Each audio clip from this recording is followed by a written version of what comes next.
ഒരിക്കൽ മങ്കൂസ് മൗലിദ് മങ്കൂസ് മൗലിദ് എന്നൊരു മൗലിദ് സുന്നി പരമ്പരാഗത സുന്നി കുടുംബങ്ങളിൽ ജീവിച്ചിട്ടുള്ള ഒരുപാട് പേർക്ക് പരിചയമുള്ള ഒരു സംഗതിയായിരിക്കും ഈ മങ്കൂസ് മൗലിദ്. ഈ മങ്കൂസ് മൗലിദ് എനിക്ക് വളരെ ഇഷ്ടപ്പെട്ടൊരു സംഗതിയായിരുന്നു. ഈ മൗലിദ് ഓതുക എന്നുള്ളത് എനിക്ക് ഭയങ്കര ഇഷ്ടമുള്ളൊരു സാധനമായിരുന്നു. അങ്ങനെ ഒരിക്കൽ ഞാൻ തീരുമാനിച്ചു, മങ്കൂസ് മൗലിദ് പലപ്പോഴും റബീഉൽ അവ്വലിനൊക്കെ ആണെങ്കിലും ഒരു ദിവസം കുറച്ച് ഭാഗം അങ്ങനെയാണ് പാരായണം ചെയ്യുക. അപ്പോൾ ആദ്യം കുറച്ചിങ്ങനെ ഒരു കഥയായിട്ടുള്ളൊരു ഭാഗം ഉണ്ടാവും, എന്തെങ്കിലും ഒരു സംഭവം ഇങ്ങനെ പറഞ്ഞിട്ടുള്ളൊരു ഭാഗം ഉണ്ടാവും. അത് കഴിഞ്ഞിട്ട് അതിങ്ങനെ ഗദ്യരൂപത്തിലാണ് ഉണ്ടാവുക. അത് കഴിഞ്ഞാൽ പിന്നെ അറബിയിലുണ്ടാവും. അത് കഴിഞ്ഞിട്ടൊരു പദ്യം ഉണ്ടാവും, ഒരു കവിത. ഇപ്പോൾ ഒരു ഏകദേശം അസ്സലാത്തു അലൻ നബി വസ്സലാമു അലർ റസൂൽ അശ്ശഫീഇൽ അബ്താഹി വൽ ഹബീബിൽ അറബി എന്നിങ്ങനെ തുടങ്ങുന്ന തരം കവിതകൾ അതിലുണ്ടാവും. ആ ഒരു മങ്കൂസ് മൗലിദ് മൊത്തത്തിൽ തന്നെ ഒറ്റ ഇരിപ്പിൽ അത് ഓതിയും പാടിയും തീർക്കണം എന്നൊരാഗ്രഹം എനിക്കുണ്ടായിരുന്നു. ഒരു ദിവസം വീട്ടിൽ നിന്ന് പ്രത്യേകിച്ച് പരിപാടിയൊന്നും ഇല്ലാത്തൊരു ദിവസം ഞാൻ വീട്ടിലെ റൂമിൽ കയറി. അന്ന് അത് +2 മുമ്പാണെന്നാണ് എൻ്റെ ഓർമ്മ. +2 സമയത്തിനൊക്കെ മുമ്പ്, ഏകദേശം ഹൈസ്കൂൾ പ്രായത്തിലാണ്. കറക്റ്റ് ക്ലാസ് ഏതാണെന്നൊരു ഐഡിയ ഇല്ല. 9ാം ക്ലാസ്സിന് ശേഷമായിരിക്കും. 9 കഴിഞ്ഞതിന് ശേഷം +2 മുമ്പോ ആയിട്ട് എപ്പോഴോ ചെയ്തൊരു പരിപാടി. അന്ന് ഞാൻ ഇരുന്നിട്ട് മങ്കൂസ് മൗലിദ് പാരായണം തുടങ്ങി. ആദ്യം മുതലിങ്ങനെ പാരായണം ചെയ്ത് അങ്ങനെ അവസാനത്തിലേക്ക് ഇങ്ങനെ അടുക്കുകയാണ്. അങ്ങനെ അവസാനത്തിലേക്ക് അടുക്കാനുള്ള ആ സമയത്ത് പെട്ടെന്ന് എൻ്റെ ചുറ്റുമുള്ള അറ്റ്മോസ്ഫിയർ ഇങ്ങനെ മാറണം, ചുറ്റുമുള്ളൊരു സംഗതി ഇങ്ങനെ മാറണം. ഇങ്ങനെ ഒരു തരം ഒരു വൈറ്റ് സംഗതി ഇങ്ങനെ ചുറ്റും വന്നിങ്ങനെ പൊതിയാണ്. നമ്മുടെ ചുറ്റും ഇങ്ങനെ ഒരു വല്ലാത്തൊരു വെളുത്തൊരു ഇതും പിന്നെ അതുപോലെ വേറൊരു തരം ഒരു ഫീലും ഒക്കെ ഇങ്ങനെ എനിക്ക് കിട്ടി ഇങ്ങനെ വരികയാണ്. ഒരു തരം പ്രത്യേക ഒരു അവസ്ഥയിലേക്ക് ഇങ്ങനെ എത്തിക്കൊണ്ടിരിക്കുകയാണ്. പെട്ടെന്ന് ഞാനുള്ള റൂമിൻ്റെ വാതിൽ മുട്ടി എൻ്റെ ഉമ്മ. അപ്പോൾ പെട്ടെന്ന് തന്നെ ഉമ്മയാണ്. അപ്പോൾ പെട്ടെന്ന് മുട്ടി. അതോടുകൂടിയിട്ട് പെട്ടെന്ന് ഞാൻ ഒരു നോർമൽ സ്റ്റേറ്റിലേക്ക് തന്നെ വന്നു. ഞാൻ വാതിൽ തുറന്നു. അപ്പോൾ അവർ കുറേ നേരമായിട്ട് ഞാനിങ്ങനെ ഇതിൻ്റെ ഉള്ളിൽ ഇരിക്കായതുകൊണ്ട് അവർ പേടിച്ചതാണ്. കാരണം കുറേ നേരമായിട്ട് ഇതിങ്ങനെ പാടിയും പറഞ്ഞിങ്ങനെ ഇരിക്കുമ്പോഴേ കുട്ടിക്ക് വല്ലതും ആയോ എന്നുള്ളൊരു തോന്നലാണ്. അങ്ങനെ അവർ മുട്ടിയത് കൊണ്ട് മാത്രം പിന്നെ ഈ ഒരു പ്രോസസ്സ് കംപ്ലീറ്റ് ആകാതെ പോയി. അന്ന് ഈ ഒരു സംഗതി എന്നെ പിന്നീട് വളരെയധികം ചിന്തിപ്പിക്കുകയും ഞാൻ വളരെയധികം അത്ഭുതപ്പെടുകയും ചെയ്തൊരു സംഭവമായിരുന്നു ഇത്.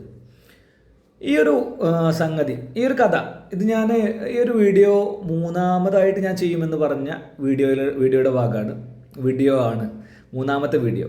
ട്രാൻസ് എന്നാണ് ഞാനിതിന് പേര് കൊടുത്തിട്ടുള്ളത്. ട്രാൻസ് എന്ന് പറയുമ്പോൾ ട്രാൻസ്ജെൻഡർ അല്ല. ട്രാൻസ്ജെൻഡർ എന്താണെന്നുള്ളത് അറിയുമായിരിക്കും. എൻ്റെ ഒരു ധാരണ ഇതാണ്: ഒരു ആണിൻ്റെ ശരീരത്തിലാണെങ്കിലും ഉള്ളുകൊണ്ട് പെണ്ണായ ഒരാൾ, അല്ലെങ്കിൽ പെണ്ണിൻ്റെ ശരീരത്തിലാണെങ്കിലും ഉള്ളുകൊണ്ട് ആണായ ഒരാൾ, ഇങ്ങനെയുള്ള ആളുകളെയാണ് ട്രാൻസ്ജെൻഡർ എന്ന് പറയുന്നതാണ് എൻ്റെ ഓർമ്മ.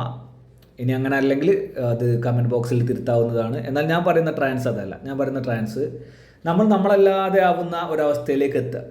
അതിനെക്കുറിച്ചുള്ള എൻ്റെ ചില അനുഭവങ്ങളിലേക്ക് ആണ് നിങ്ങളുടെ ശ്രദ്ധ ഞാൻ ക്ഷണിക്കുന്നത്.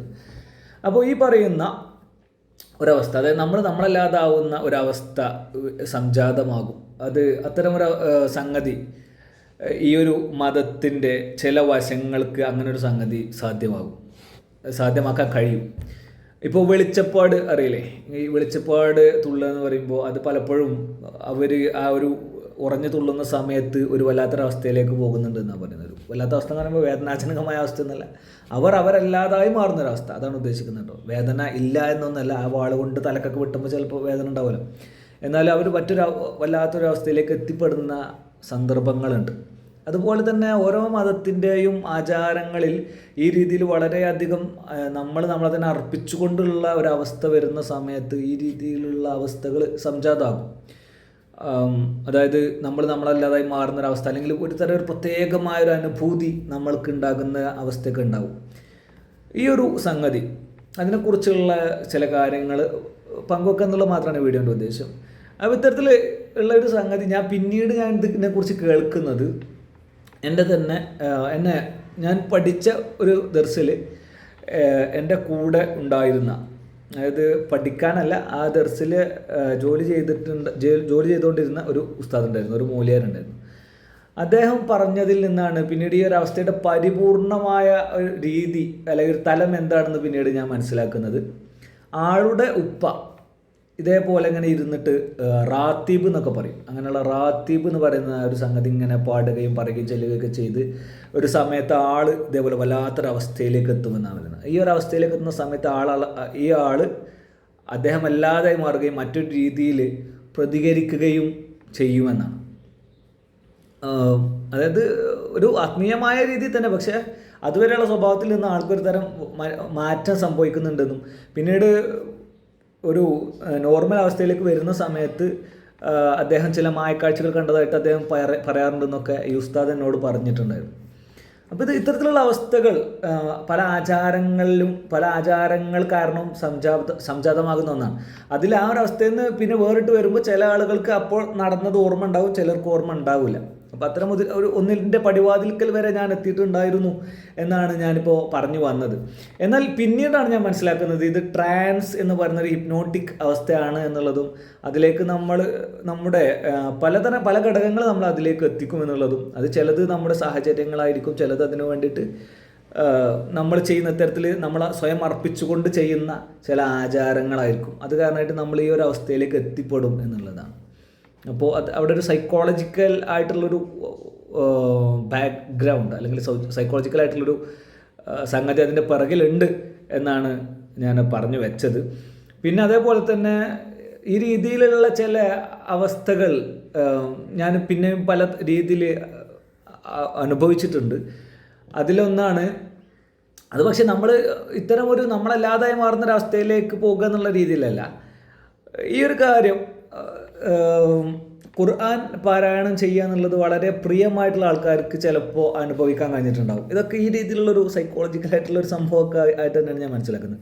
അതായത് നമ്മൾ ഖുർആൻ നിരന്തരമായിട്ട് ഇങ്ങനെ പാരായണം ചെയ്യുകയാണെങ്കിൽ, ഖുർആൻ നല്ല ഇപ്പോൾ ഞാൻ മനസ്സിലാക്കുന്നത് വളരെയധികം ഇഷ്ടപ്പെട്ടുകൊണ്ട് ഇങ്ങനെ ഈണത്തിൽ വായിക്കുന്ന എന്തും ഇങ്ങനെ നമ്മളതിനെ ഇഷ്ടപ്പെട്ട് ഇങ്ങനെ നിരന്തരം വായിച്ചുകൊണ്ടിരിക്കുകയാണെങ്കിൽ, നിർത്താതെ വായിച്ചുകൊണ്ടേ ഇരിക്കുകയാണെങ്കിൽ ഈ രീതിയിൽ ഉണ്ടാകുമെന്ന് എനിക്ക് തോന്നുന്നു. അതൊരു വായിൽ ഒരു വല്ലാത്തൊരു ടേസ്റ്റ് പോലെ അനുഭവപ്പെടും. ഒരു വല്ലാത്ത ടേസ്റ്റ് അല്ല, ഒരു നല്ല ആകർഷകമായ അല്ലെങ്കിൽ ചോക്ലേറ്റൊക്കെ കഴിക്കുന്ന പോലത്തെ ഒരു ഫീല് വരും. അപ്പോൾ ചിലർ ഇപ്പോൾ ഇത് കേൾക്കുന്ന ആളുകൾ എന്തൊരു തള്ളാടോ നീ എന്ന് പറയും. എനിക്ക് പറയാനുള്ളത്, നിങ്ങൾ ഇപ്പോൾ ഈ ഹൈഫുൾ കോളേജിലൊക്കെ പഠിക്കുന്ന കുട്ടികളിൽ ഇതിന് ഇഷ്ടപ്പെട്ട് പാരായണം ചെയ്യുന്ന ആൾക്കാരോടൊക്കെ ഒന്ന് ചോദിച്ചു നോക്കുക, ഇങ്ങനെ ഒരു സംഭവങ്ങൾ ഫീൽ ചെയ്തിട്ടുണ്ടോ എന്നുള്ളത്. അത് ഫീൽ ചെയ്യാത്ത ആൾക്കാരെ സംബന്ധിച്ച് അത് അവരുടെ മാത്രം കുറ്റമാണ്. അത് അവർ അത്രത്തോളം അർപ്പണബോധമില്ലാതെ ചെയ്തതുകൊണ്ട് മാത്രമാണ്. അർപ്പണബോധം ഉണ്ടാകുമ്പോൾ നിങ്ങളല്ലാതായി മാറുന്നുണ്ട് പലപ്പോഴും. അല്ലെങ്കിൽ നിങ്ങൾക്ക് മറ്റു പല രീതിയിലുള്ള കാര്യങ്ങൾ എക്സ്പീരിയൻസ് ചെയ്യാൻ പറ്റും. അതേപോലെ തന്നെ മറ്റൊന്നാണ് ഈ രീതിയിലുള്ള ഇപ്പോഴും എനിക്ക് ഫീൽ ചെയ്യണമെന്ന് തോന്നുമ്പോൾ ഞാൻ ഫീൽ ചെയ്യിക്കുന്നൊരു സംഗതിയുണ്ട്. അതായത് നമ്മൾ ഈ മുഹമ്മദ് നബിയെ ഓർത്ത്, അള്ളാഹുവിനെ ഓർത്ത് നമ്മൾ ചില പാട്ടുകൾ പാടുമ്പോൾ, ചില കാര്യങ്ങൾ, ചില പ്രാർത്ഥനകൾ ചൊല്ലുന്ന സമയത്ത് നമ്മളിങ്ങനെ എന്താ പറയുക, ഈ പ്രാർത്ഥനകൾ ഇങ്ങനെ ചൊല്ലിക്കൊണ്ടിരിക്കുന്ന സമയത്ത് അതിൻ്റെ അർത്ഥം മനസ്സിലേക്ക് വരുന്ന സമയത്ത് നമ്മൾ തീർത്തും ഒരു വല്ലാത്തൊരു അനുഭൂതിയിലൂടെ കടന്നു പോകും. എനിക്കിപ്പോഴും ഏകദേശം ആ ഒരു അനുഭൂതിയിലേക്ക് സ്വിച്ച് ചെയ്യാൻ കഴിയും. പക്ഷേ എനിക്കറിയാം ഇത് കൃത്രിമമാണ്, ഇതിൽ യാതൊരു ആത്മാർത്ഥതയില്ല, പിന്നെ വെറുതെ രസത്തിന് ഒരു നൊസ്റ്റുവിന് വേണ്ടി മാത്രം ഞാൻ ചെയ്യുന്ന കാര്യമാണ്. പക്ഷേ അന്ന് അത് ചെയ്യുന്നതല്ല, അന്നത് സംഭവിക്കുന്നതാണ്. നമ്മൾ ഒരു ഉദാഹരണമായിട്ട് ഇപ്പോൾ മൗലിദിലൂടെ പരിചയമുള്ള വരികളുണ്ടാവും. ഞാനിത് പാടാൻ പോകുന്ന വരികൾ, ത്വല അൽ ബദ്റു അലൈന മിൻ സനിയാതിൽ വദാഇ വജബ ശുക്രു അലൈന മാദഅ ലില്ലാഹി ദാഇ. ഇത് മുഹമ്മദ് നബി മദീനയിലേക്ക് കടന്നു വരുന്ന സന്ദർഭത്തിൽ അദ്ദേഹത്തെ വരവേറ്റുകൊണ്ട് മദീനക്കാർ പാടിയ പാട്ടാണെന്ന് പറയുന്നത്. ഈ ഒരു പാട്ട് ഇങ്ങനെ പാടുമ്പോൾ നമ്മളിങ്ങനെ അതിൻ്റെ അർത്ഥം മനസ്സിൽ കരുതിയിട്ട് ഞങ്ങളുടെ മേലിൽ ചന്ദ്രൻ ഉദിച്ചു എന്നൊക്കെ പറഞ്ഞ ആ ഒരു ജനത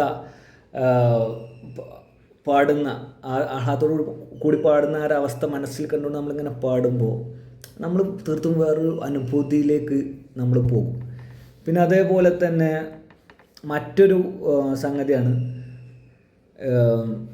അസ്സലാത്തു അലൻ നബി വസ്സലാമു അലർ റസൂൽ അശ്ശഫീഇൽ അബ്താഹി വൽ ഹബീബിൽ അറബി അൻത ഉമ്മുൻ അം അബൂ മാ റഅയ്നാ ഫീഹിമാ മിസ്ല ഹുസ്നിക ഖത്തു യാ സയ്യിദി ഖൈറൻ നബി എന്ന് പറഞ്ഞുള്ള വരികൾ. ഈ വരികളിലൊക്കെ അർത്ഥം എന്താണെന്ന് അറിയാം. ഈ വരികളിൽ പ്രധാനമായിട്ട് പറഞ്ഞു ഞാൻ ഇപ്പം ഇങ്ങനെ ഇത് ആദ്യം മുതലേ പാടിയത് ഈ ഒരു അൻത ഉമ്മുൻ അം അബൂ മാ റഅയ്നാ ഫീഹിമാ എന്ന ഈ വരികൾക്ക് വേണ്ടിയിട്ടാണ് ഞാൻ അങ്ങനെ തുടക്കം മുതൽ പാടി വന്നത്. അതായത് അതിൻ്റെ അർത്ഥം ഉമ്മയേക്കാളും ഉപ്പയേക്കാളൊക്കെ ഞങ്ങളെ സ്നേഹിച്ച ആളാണ് താങ്കൾ എന്ന് പറഞ്ഞിട്ടുള്ള ഒരു ആശയമാണ് ആ വരികൾക്ക് വരുന്നത്. എന്നാൽ ആ സ്നേഹമൊക്കെ എന്ത് സ്നേഹമാണെന്നുള്ളതും അതിൻ്റെയൊക്കെ ആ വരികൾക്കൊക്കെ എത്രമാത്രം അർത്ഥമുണ്ട് എന്നുള്ളത് ഇന്ന് എനിക്ക് ചിന്തിക്കാൻ കഴിയുന്നുണ്ട്. എന്നാൽ അന്ന് അങ്ങനെയല്ലല്ലോ. അന്ന് നമ്മൾ അത്രയധികം മുഹമ്മദ് നബിയെ പ്രേമിച്ചുകൊണ്ട് സ്നേഹിച്ചുകൊണ്ട് വിശ്വാസപൂർണ്ണതയ്ക്ക് വേണ്ടി നമ്മളെ തന്നെ അർപ്പിച്ചുകൊണ്ട് പാടുമ്പോൾ അതിൻ്റെ ഒരു ഫീല് വേറെ തന്നെയാണ്. ഇത് ഒരു ഇതിൽ മാത്രമല്ല, ഇസ്ലാമിൻ്റെ ഒരു കാര്യത്തിൽ നിന്നല്ല, എല്ലാ മതത്തിലും ഈ ഒരു രീതിയിലുള്ള കാര്യങ്ങളുണ്ടെന്നാണ് ഞാൻ മനസ്സിലാക്കുന്നത്. ഇപ്പോൾ ഈ ശബരിമലക്കൊക്കെ പോയിട്ട് പറയുമല്ലോ സോമേ ശരണമയ്യപ്പ എന്ന് പറഞ്ഞിട്ട്, അപ്പോൾ അതൊക്കെ അവർ ആ ഉള്ളിലേക്ക് എടുത്തിട്ട് പറയുമ്പോൾ അതിൻ്റെയൊക്കെ ഒരു ഫീല് വേറെ തന്നെയാണ്. അതിൽ ചില ഫീലുകൾ നമുക്ക് ആ വിശ്വാസമായിരിക്കുമ്പോഴേ കിട്ടുള്ളൂ. ചില ഫീലുകൾ അതിന് വേണ്ടിയിട്ട് നമുക്ക് സ്വിച്ച് ചെയ്യാൻ പറ്റും. അങ്ങനെയുള്ള ചില സന്ദർഭങ്ങളും ഉണ്ട്.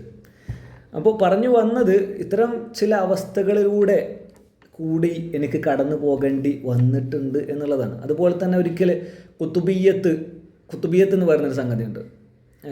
അതായത് മുഹൈദ്ദീൻ ഷെയ്ഖ് എന്ന് പറയുന്ന അബ്ദുൽ ഖാദിർ ജീലാനി എന്ന ആളെ കുറിച്ച് ഉള്ള ഒരു ബെയ്ത്താണ് കുത്തുബിയത്ത്. അപ്പോൾ ഈ കുത്തുബിയത്തിൻ്റെ കാര്യം എന്താണെന്ന് വെച്ചാൽ, നമ്മളിത് ചൊല്ലിക്കഴിഞ്ഞാൽ, അതായത് ഇതിലെ പ്രധാനമായിട്ടുള്ള കാര്യം എന്താണെന്ന് വെച്ചാൽ, ഇദ്ദേഹത്തെ ഈ ഒരു അബ്ദുൽ ഖാദിർ ജീലാനി എന്ന് പറയുന്ന മഹാനെ, സൂഫി വര്യനെ, അല്ലെങ്കിൽ വലിയ എന്നൊക്കെ പറയുന്ന, വലിയ ഔലിയ എന്നൊക്കെ പറഞ്ഞാൽ ഇസ്ലാമിൽ സിദ്ധൻ എന്ന് മലയാളത്തിൽ നമുക്ക് പരിഭാഷപ്പെടുത്താം.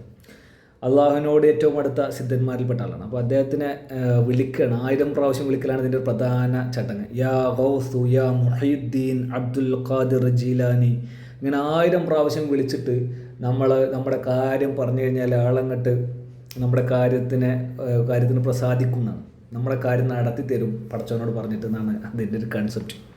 ഞാനതും ഒറ്റയ്ക്ക് ഇങ്ങനെ ചെയ്തിരുന്ന ആളാണ്. ഞാൻ ഒരിക്കൽ വീട്ടിൽ നിന്ന് ഇതേപോലെ ചെയ്ത് വേറൊരു ഫീൽഡിലേക്ക് ഇങ്ങനെ പോകാൻ നിൽക്കുന്ന സമയത്ത് ഇതേപോലെ തന്നെ മുട്ടി വിളിച്ച് എനിക്ക് ഭയങ്കര ദേഷ്യം വന്ന് ഇത് ആവർത്തിച്ചപ്പോഴേ. ഒരു തവണ മങ്കൂസ് മൗലിദിൽ ഇതേപോലെ സംഭവിച്ചു, പക്ഷേ അന്ന് പൂർത്തിയാക്കാൻ കഴിഞ്ഞില്ല. അതേപോലെ ഈ കുത്തുബിയത്തിൽ ഇതേപോലെ നമ്മളിങ്ങനെ വിളിച്ചു വല്ലാത്തൊരവസ്ഥയിലേക്ക് ഇങ്ങനെ പോകാണ്. അപ്പോൾ ആ സമയത്ത് ഇതേപോലെ മുട്ടി വിളിച്ച്, കാരണം ലൈറ്റൊക്കെ ഓഫാക്കിയിട്ടാണ് നമ്മളിതിങ്ങനെ ചൊല്ലുന്നു, വിളിക്കുന്നു. ഇത് ലൈറ്റ് ഓഫാക്കിയിട്ടാണ് എന്ത് ചെയ്യുന്നത്, ഇത് വിളിച്ചുകൊണ്ടേ ഇരിക്കുന്നത്. ഈ 1000 പ്രാവശ്യത്തെ ലൈറ്റൊക്കെ ഓഫാക്കിയിട്ട് വിളിക്കുന്നത്. അപ്പോൾ പുറത്തുനിന്ന് നോക്കുന്ന വീട്ടുകാരെ സംബന്ധിച്ച് ലൈറ്റ് ഓഫായിട്ട് കുറച്ച് നേരമായി, ഉറങ്ങാനുള്ള സമയമായിട്ടില്ല, ചെക്കനെ പറ്റി യാതൊരു ഐഡിയ ഇല്ല. അപ്പോൾ എന്തുകൊണ്ടാണിത് എന്നുള്ളത് വീട്ടുകാർക്ക് അറിയില്ലല്ലോ. അപ്പോൾ അവർ പേടിച്ചിട്ട് മുട്ടിയതാണ്. അപ്പോൾ വീണ്ടും അതിൽ ഭംഗം സംഭവിച്ചു. അപ്പോൾ ഇതിൽ പക്ഷേ ഞാനത് 1000 പ്രാവശ്യം വിളി പൂർത്തീകരിച്ചു കേട്ടോ. എന്നാൽ എന്താ പറയുക, ഈ ഒരു അവസ്ഥ, ആ ഒരു ട്രാൻസ് എന്നുള്ള അവസ്ഥയുടെ ഒരു പരിപൂർണതയിലേക്ക് ഈ 2 തവണ എനിക്ക് എത്താൻ കഴിഞ്ഞില്ല. ഇനി അതൊട്ട് എത്താനും പറ്റില്ല. കാരണം ഇതിൻ്റെയൊക്കെ ബുട്ടൻസുകൾ മനസ്സിലായതുകൊണ്ടും ഉഡായ്പകൾ മനസ്സിലായതുകൊണ്ടും ഇനി അതിലേക്ക് എത്താൻ കഴിയില്ല. ജസ്റ്റ് ഇങ്ങനെയൊക്കെ കുറേ സംഭവങ്ങളുണ്ട് എന്ന് അറിയാത്തവർക്ക് വേണ്ടി പങ്കുവെക്കാൻ മാത്രം ചെയ്തു. ഇത്തരം അവസ്ഥകളെ കുറിച്ചൊന്നും ആരും അങ്ങനെ പറഞ്ഞ് കണ്ടിട്ടില്ല എന്ന് എനിക്ക് തോന്നുന്നത്. ട്രാൻസ് എന്നുള്ള ഒരു അവസ്ഥയെക്കുറിച്ച് കൃത്യമായിട്ട് മനസ്സിലാകണമെങ്കിൽ ഞാനീ പറഞ്ഞതിൽ എത്രത്തോളം വാസ്തവം ഉണ്ടാകാം, എത്രത്തോളം സംഭവിക്കാം എന്നൊക്കെ അറിയണമെങ്കിലൊക്കെ ട്രിക്സ് ബൈ ഫാസിൽ ബഷീർ എന്ന ചാനലിൻ്റെ ഒരു സബ് ചാനൽ ഉണ്ടായിരുന്നു. ട്രിക്സ് ട്യൂബ് ബൈ ഫാസിൽ ബഷീറിൻ്റെ tricks tube by Fasil Basheer, ആ ചാനലിലൊന്ന് കയറി നോക്കിയോ. അതിൽ ഏറ്റവും ആദ്യത്തെ വീഡിയോകളിൽ ഈ ട്രാൻസ് എന്ന് പറയുന്ന അവസ്ഥയെക്കുറിച്ചൊക്കെ വളരെ കൃത്യമായിട്ട് പറയുന്നുണ്ട്. അപ്പോൾ ഒന്ന് കേട്ട് നോക്കിയാലും മനസ്സിലാവും ഞാൻ പറയുന്നത് ഉള്ളതാണോ ഇല്ലാത്തതാണോ എന്നുള്ളതൊക്കെ. ആ ഒരു അവസ്ഥയെക്കുറിച്ച് ഞാൻ പറയുന്നു. അതുപോലെ തന്നെ വല്ലാത്തൊരു ആത്മീയമായ അനുഭൂതിയിലേക്ക് പോകുന്ന ഒരവസ്ഥയാണ്, അവസ്ഥ ഉണ്ടാകുന്നൊരു സ്ഥലമാണ് എന്നെ സംബന്ധിച്ച് ഷറഫുൽ അനാം മൗലിദ് എന്നൊരു മൗലിദ്. ഇതൊക്കെ ഈ മൗലിദ് എന്ന് പറയുന്നതൊക്കെ മുഹമ്മദ് നബിയുടെ അല്ലെങ്കിൽ ആരെക്കുറിച്ചുള്ള മൗലിദ് എന്നാണോ പറയുന്നത്? മുഹൈദ്ദീൻ മൗലിദ് ഉണ്ട്, മഞ്ഞക്കുളം മൗലിദ് ഉണ്ട്, അങ്ങനെ ബദർ മൗലിദ് ഉണ്ട്, അങ്ങനെ കുറേ മൗലിദുകളുണ്ട്. അത് ആരെക്കുറിച്ചുള്ളതാണോ മൗലിദ്, ആ ആളെക്കുറിച്ചുള്ള മദ്ഹുകൾ, അവരെ പുകഴ്ത്തിയുള്ള പാടലും പറയലുമാണ് ഈ മൗലിദ് എന്ന് പറയുന്നത്. അപ്പോൾ ഈ പറയുന്ന ഷറഫുൽ അനാം മൗലിദിൽ ഒരു ഭാഗമുണ്ട്. ആ ഭാഗത്തെത്തുമ്പോഴും ഞാൻ വല്ലാത്തൊരാത്മീയ അനുഭൂതി അനുഭവിച്ചിരുന്നു. ഇവിടെ നിന്ന് ഇപ്പോൾ നമ്മൾ പറഞ്ഞ ഈ ഒരു അനുഭൂതിൻ്റെ ടേം അനുഭൂതിയുമായി ബന്ധപ്പെട്ട കാര്യങ്ങൾ ഇവിടെ നിൽക്കുകയാണ്. ഇനി ഞാൻ പറയാൻ പോകുന്നത് മറ്റു ചില കാര്യങ്ങളും കൂടി ആണ് ഇതിനോട് ചേർത്ത് എനിക്ക് പറയാനുള്ളത്.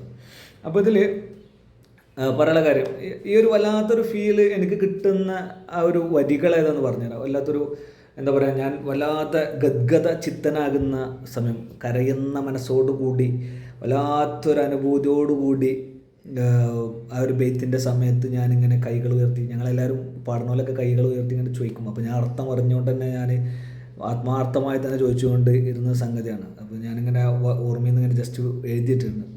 യാ വലിയൽ ഹസനാതി യാ റഫീഅദ് ദറജാതി കഫീറൻ അന്നി ദുനൂബി വഗ്ഫീറൻ ലി സയ്യിആതി കഫീറൻ അന്നി ദുനൂബി.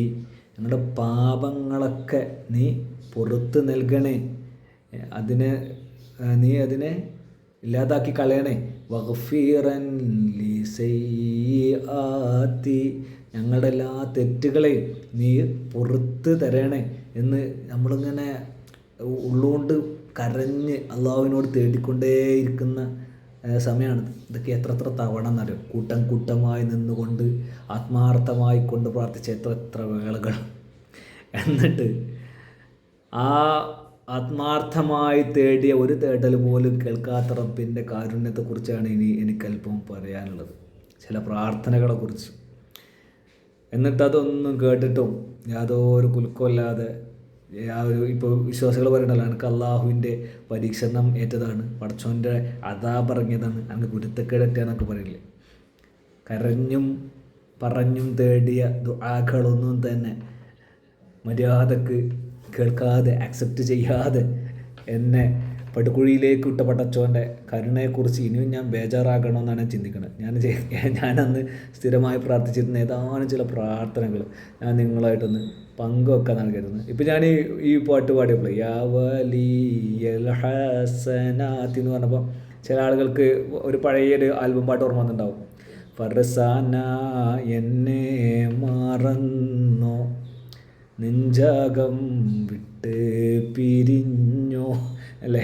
ഇതേപോലെ കുറേ പാട്ടുകളുടെ ഈണത്തിലാണ് അന്ന് ഈ ബെയ്ത്തുകളൊക്കെ പാടിക്കൊണ്ടിരുന്നത്.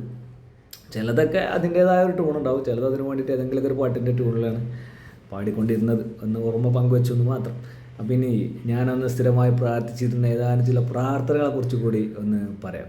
അപ്പോൾ പ്രാർത്ഥനകളിൽ പ്രധാനപ്പെട്ട ഒരു പ്രാർത്ഥനയായിരുന്നു അല്ലാഹുമ്മ ഗ്ഫിർ ലനാ വർഹംന വലിവാലിദീന വലിമശായിഖിന വലിഅസാതീദിന വലിഅസ്ഹാബിന വലിഅഹ്ബാബിന വലിഅശാഇരിന വലിഖബാഇരിന വലിജീറാനിന വലിമൻ അഹബ്ബ വഅഹ്സന ഇലൈന വലിമൻ ലഹു ഹഖ്ഖുൻ അലൈന വലിമൻ അആനന വലിമൻ ഔസ്വാനാ ബിദ്ദുആ വലിജമീഇ ഉമ്മത്തി സയ്യിദിനാ മുഹമ്മദ് സ്വല്ലല്ലാഹു അലൈഹി വസല്ലം. ഈ ഒരു പ്രാർത്ഥന ഇതിനെക്കുറിച്ച് പറയുമ്പോൾ തന്നെ ഇത് ഞാൻ സ്ഥിരമായിട്ട് പ്രാർത്ഥിച്ചുകൊണ്ടിരുന്ന ഒരു പ്രാർത്ഥന കേട്ടോ. അലി പറഞ്ഞിട്ടുണ്ടത്രേ, അലി മുഹമ്മദ് നബിയുടെ മരുമകനായ അലി പറഞ്ഞിട്ടുണ്ടത്രേ, നിങ്ങൾ ആർക്കെങ്കിലും വേണ്ടി ദുആ ചെയ്യുന്നുണ്ടെങ്കിൽ തന്നെ നിങ്ങൾക്ക് വേണ്ടി പ്രത്യേകം പിന്നെ ദുആ ചെയ്യേണ്ട ആവശ്യമില്ല. ഇതെല്ലാവർക്കും ഉള്ള ദുആയായിരുന്നു ഞാനൊക്കെ ചെയ്തുകൊണ്ടിരുന്നത്.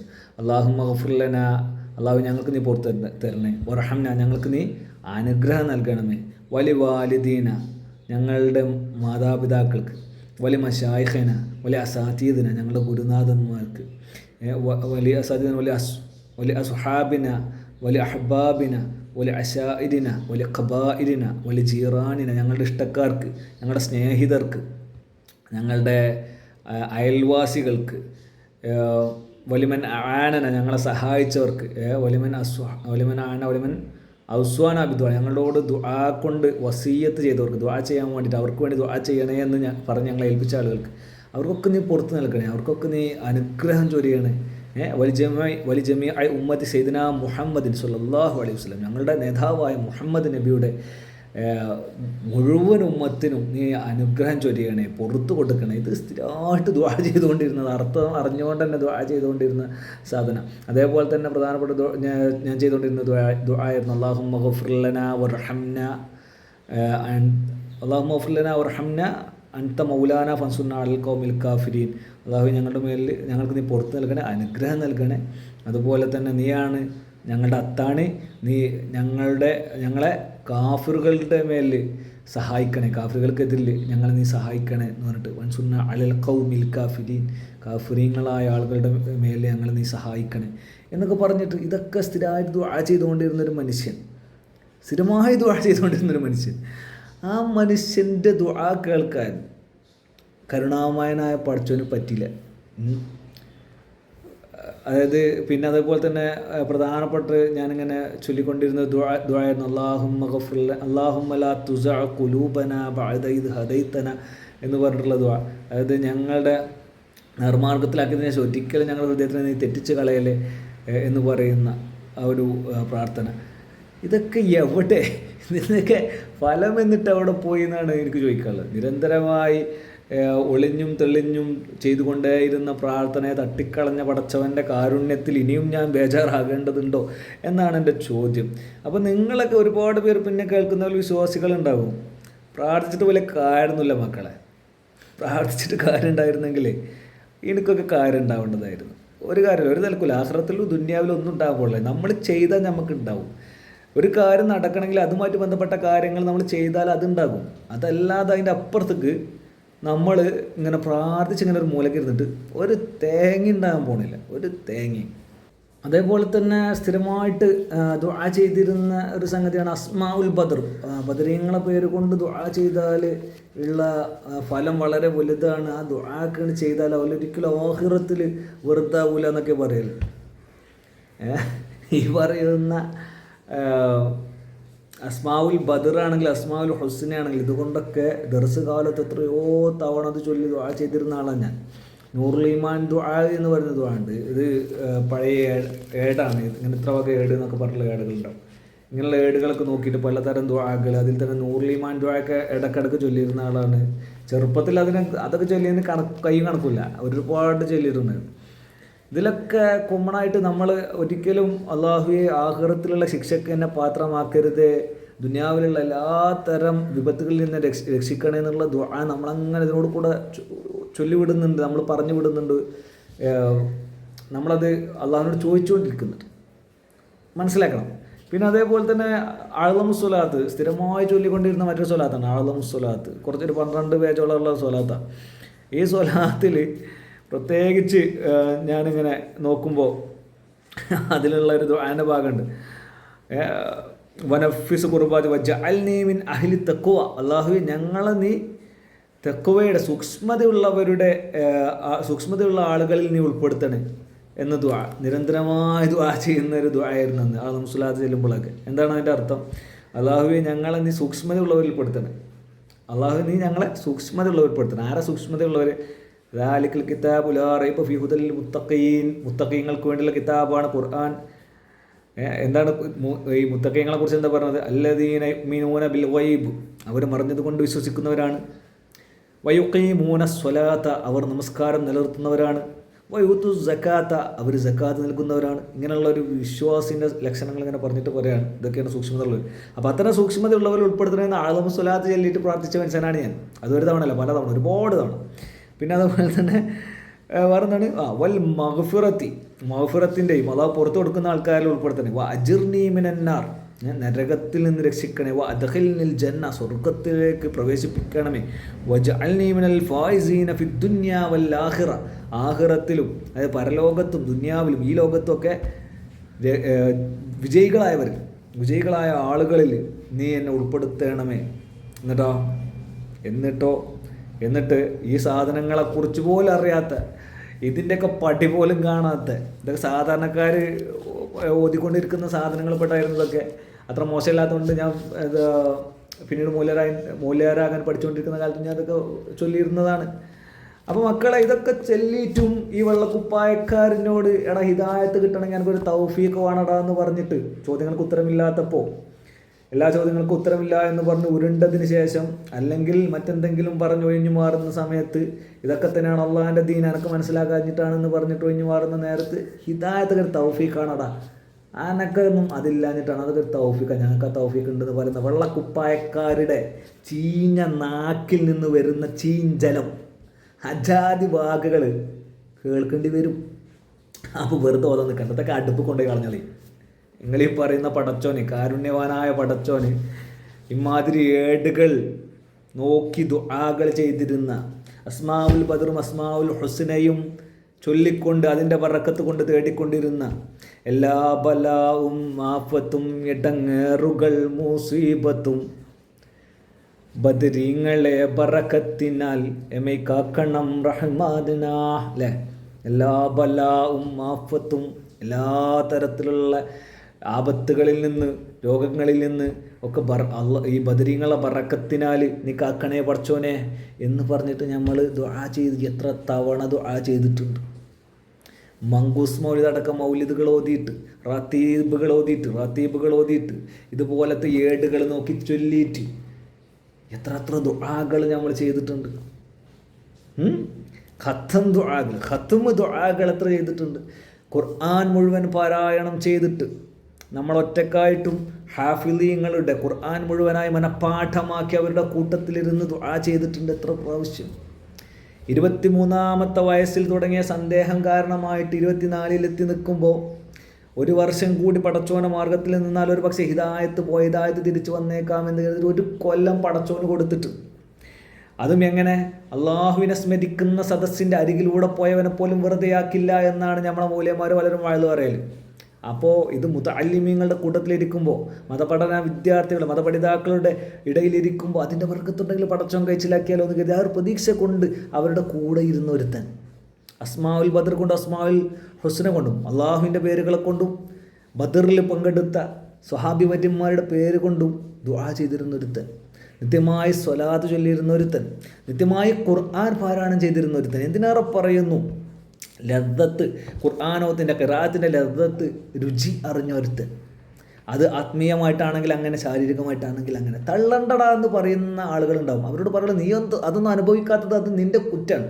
വിശ്വസിക്കുന്ന സമയത്ത് ആത്മാർത്ഥമായി വിശ്വസിക്കുക, ചെയ്യുന്ന കാര്യങ്ങൾ ആത്മാർത്ഥമായി ചെയ്യും. അപ്പോൾ നീയൊക്കെ ഈ പറഞ്ഞ സ്ഥലത്തൊക്കെ എത്തും. ഞാനീ പറഞ്ഞ ആത്മീയമായ ഔന്നത്യങ്ങൾ നീയൊക്കെ അനുഭവിക്കും. ഞാനീ പറഞ്ഞത് കെട്ടുകഥയല്ല എന്ന് മനസ്സിലാക്കും. ആത്മാർത്ഥമായി ചെയ്യടോ, വല്ലവരെയും കാണിക്കാൻ വേണ്ടിയിട്ടല്ലാതെ, കാപ്പട്ടത അല്ലാതെ ആത്മാർത്ഥമായി ചെയ്യുക, ആത്മാർത്ഥമായി വിശ്വസിച്ച് ആത്മാർത്ഥമായിട്ട് ചെയ്യുക. അപ്പോൾ നിനക്കൊക്കെ അതൊക്കെ ഫീൽ ചെയ്യാം.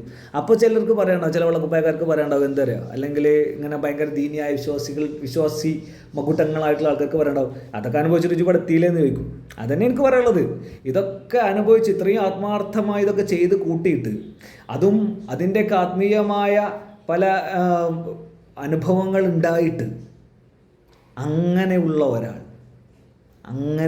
ഒരാൾ നിരന്തരമായി പ്രാർത്ഥനയിൽ ഒരിക്കലും വഴിതെറ്റിപ്പോകരുത്, ഈമാൻ പോകരുത് എന്ന് ദുആ ചെയ്തിരുന്ന ഒരാൾ ഇവിടെ എത്തിയിട്ടുണ്ടെങ്കിൽ